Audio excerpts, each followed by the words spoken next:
আসসালামু আলাইকুম এভরিওয়ান, সবাই কেমন আছেন? সবাইকে রামাদান মোবারক। তো আজকের রেসিপি হচ্ছে চিকেন চিজ বল। চিজের টেক্সচারটা কেমন লাগছে দেখেন তো, বাচ্চারা দেখলেই খুশি হয়ে যাবে, তাই না? আর ভিতরে চিকেনটাও খুব জুসি হয়ে যাবে।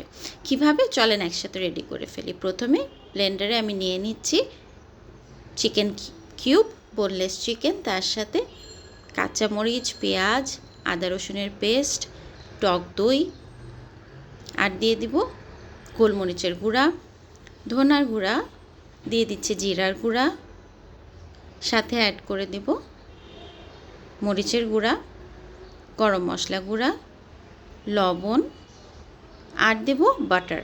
বাটার টেস্টটাকে খুব সুন্দর এনহ্যান্স করবে।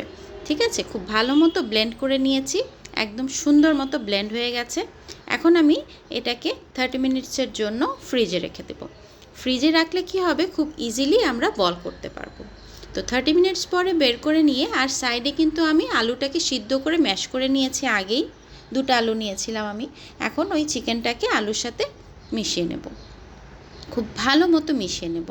তারপরে হাতের মধ্যে একটু নিয়ে মাঝখানে মজরেলা চিজ দিচ্ছি, আর একটা বলের টেক্সচার করে নিচ্ছি। সুন্দর করে গোল করে নিয়ে, আর নিয়ে নিয়েছি ডিম আর ব্রেড ক্রাম্প।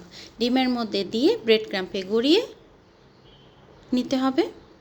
খুব ভালো মতো ব্রেড ক্রাম্পে গড়িয়ে নিচ্ছি। তারপরে তেলের মধ্যে ভাজার পালা। তেলটাকে আগে থেকেই আমি একটু গরম করে রেখেছিলাম, এখন জাস্ট বলগুলো দিব। খুব তাড়াতাড়ি ভাজা হয়ে যাবে, চিকেন ভাজতে খুব একটা সময় লাগে না, তাই না? খুব অল্প সময়ের মধ্যেই সব বলগুলো এই যে ভেজে আমার একদম রেডি হয়ে গেছে। দেখেন তো কালারটা কেমন লাগছে, খুব টেম্পটিং লাগছে না? আপনাদের কেমন লাগলো প্লিজ আমাকে জানাবেন। আর কোনো রেসিপি জানার থাকলে সেটাও কমেন্টে জানাবেন। Thank you everyone.